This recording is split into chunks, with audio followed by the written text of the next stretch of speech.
guys, welcome back to my channel. My name is Anna and I am in a new spot. As you can tell, I'm in the kitchen. I'm just babysitting the stove because I don't want to have the stove to be left alone while it's turning on. So yeah, this is my new spot for today. I'm basically babysitting the stove. So anyway, we're going to be doing all the pre-order books I have done recently, or I'm about to get one, because this is one book that sounds so cool and I want to share with you guys. So this might be questionable, but I kind of want to read the second one, which is Throne of Secrets, but because the first one was not it. So I always feel like it's always like that with books, it's just a hit or a miss, but this one is Throne of Nightmares by Carrie Maniscalco, and this is Beware of Waking the Gods, their dreams are far often our nightmares. A prince who prefers games of the head to those of the heart. Prince Loth hates leaving his enchanted library, but when the forgotten deity threatens the very fabric of the underworld, he is thrust into a race against time. He must find the Book of Nightmares, an ancient artifact that has the power to break worlds, before it unleashes a deadly game to free its master, the goddess of night. So when betrayal leaves him mocked and desperate, his path collides with a young woman who possesses the legendary phoenix tear, a portal stone unlike any other. A librarian who is all sweet and sunshine until she burns. Nora Blamstow has always loved getting lost in a book, but she never met literally.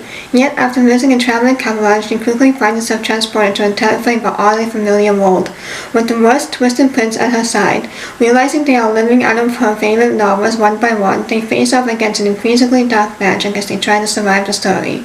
A twisted tale that means they can't trust themselves or their hearts.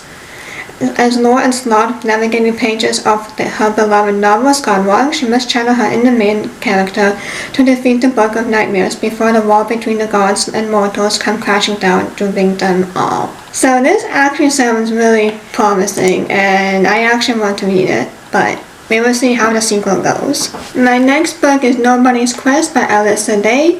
For 100 years, Altard has burned. The goddess of war, Morrigan has conquered kingdom after kingdom, leaving only ruin in her wake. Every prophecy says the same thing: nobody can defeat her. And after a century of failure, someone finally takes that literally. When the goddess Artemis chooses Sawyer Grey Might, and nobody from the lowest caste who suffers from chronic depression, to lead one last desperate quest, the world laughs. But Sorely won't be alone. She's joined by 5 others just as broken, just as lost. A thief with no guilt, a noble with no wealth, a sorcerer with no hope, a warrior with no morals, and a prince with no kingdom, the one man she can't stop thinking about even when hope itself is dying. Together they're Altard's last chance, because maybe being a nobody is more powerful than anyone imagines, including themselves. Ah, that sounds really so nice. So if you guys see me going back and forth a lot, I have to check. Oh my god. Okay, first of all, I thought it was like gonna go over the part, but we're good, y'all. We're surviving still. Okay. My next one is The Wicked Sea by Jordan Stephanie Gray. Amidst the theater of the seal, dreams of freedom. On a run from a dangerous captor and the years of abuse, she shed her tail, grown legs, and hidden herself on land in the marrow-loathing kingdom of Morcia, left to steal and barter on the dirty streets.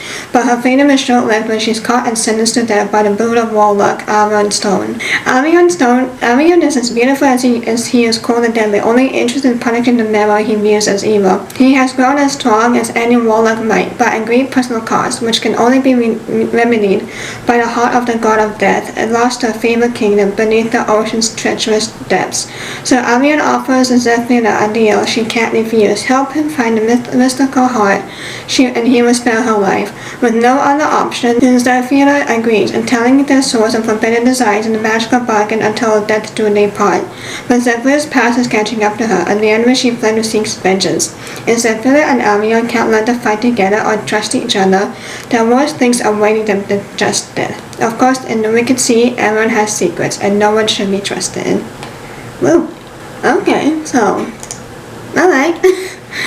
Okay, so my next book is The Library of Amolan by Kayleen Joseph. Cassandra used to be a masterful con artist, choosing her target, building trust, judging the precise moment to make a move. Now she's walking off a lengthy prison sentence by hunting dangerous magical creatures on behalf of the fanatical kingdom of Kalthus. But Cassandra's past catches up to her when the ambassador from Kalthus arrives at her camp with a deal. Her freedom in exchange for infiltrating and destabilizing the magical institution meant to protect all 6 kingdoms, the Library of Amoline. When Cassandra assumes the role of the U.S. Assistant Librarian, she enters an enchanting world brimming with books and beasts, tempting her with a life she can never have. But Cassandra's real future depends on her long call to bring down the Librarian.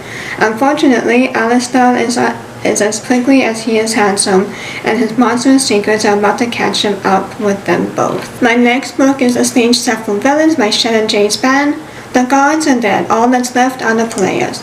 The performers of the playhouse are as worshipped as they are feared. Their enchanting show is bending hearts, minds, and even reality itself. Vicious, godlike, lethal. 18-year-old Vivian Hesper knows the dangers better than anyone, after her own encounter with the player resulted in a curse that is slowly killing her. When the playhouse announces the spectacle of a lifetime, a chance for one mortal to steal a player's immortality, Vivian sees her a last chance to live. Desperate for answers, she infiltrates the competition.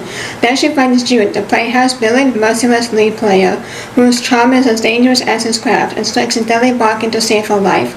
But with time running out and the playhouse secrets unraveling into a disturbing picture, Vivian faces a grim possibility. She might not be the hero of her story after all. In fact, she may be the villain, because the playhouse doesn't just tell stories, it writes them, and villains might end in blood.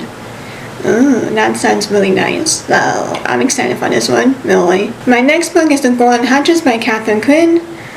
So we don't really have much, but it's just basically what the river knows meets the mummy in this first installment. It's a richly imagined young adult duology. So that's all that we have, but when in doubt, let's see if Goodreads would have anything. Because we can't just have nothing.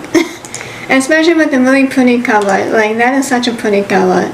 Okay, never mind. So it's the same as on Goodreads. Alrighty, will. And my next book, I kind of talked about this, and Dragon Curse by Alice Culver. The moment you see a dragon is usually your last. Since the dragons emerged along with the scourge that ravaged our lands and people, there's only one human that remains standing, Bengard. With the hellfire from above is nothing compared to the threat from within. For there is no worse fate than being dragon cursed. Slowly and excruciatingly, you will be transformed into mindless beasts who destroys everything and everyone you love. Any of us could be tainted. Any of us could be lying. Any of us could be caught and killed by the authorities. And I'm terrified that I might be next. There's only one other person who might suspect my secret. He's like in my shadow, following me wherever I go. Part protector, part tormentor, fully annoying. Sometimes I think I'm just one of the million unfathomable secrets he keeps hidden, because Lucan definitely knows something, and if I'm Dragon Curse, that might be the only mercy I get. Oh, okay. Don't say that. Like, what happens if you win? Bro, you shouldn't have said that. Oh man. And my last book is The Dragon and the Stone Lotus by Amelie Wenzel. A decade ago, the Kingdom of Night began a war against the Kingdom of Rivers, ravaging the lands and releasing more beautiful ravenous demons to roam free, drinking the souls of mortals. Now the Mo have made it beyond the magical walls of the immortal realm, the Kingdom of Sky, and will not stop until the entire world falls to darkness. Anying is determined to banish the Mo to their realm and return the mortal realm to peace, but a stunning betrayal has turned the tides of this war. Her handsome rival from the mortality trials and the man she was falling in love with, Eugene, is now the enemy. Yuchen is half Mo, his mother none other than Sun Seran, the demon queen of the Kingdom of Night, and the monster responsible for killing Anying's father. There is one hope for the future though, the boy in the jade, Anying's lifelong mystery guardian and heir to the last immortal empire, Xiaoyang. Anying and Xiaoyang must join forces to rally an army that stretches across realms, from the four seas of the dragons to the phoenixes of the golden desert. But first, Anying must awaken to the immortal power slumbering in her own veins.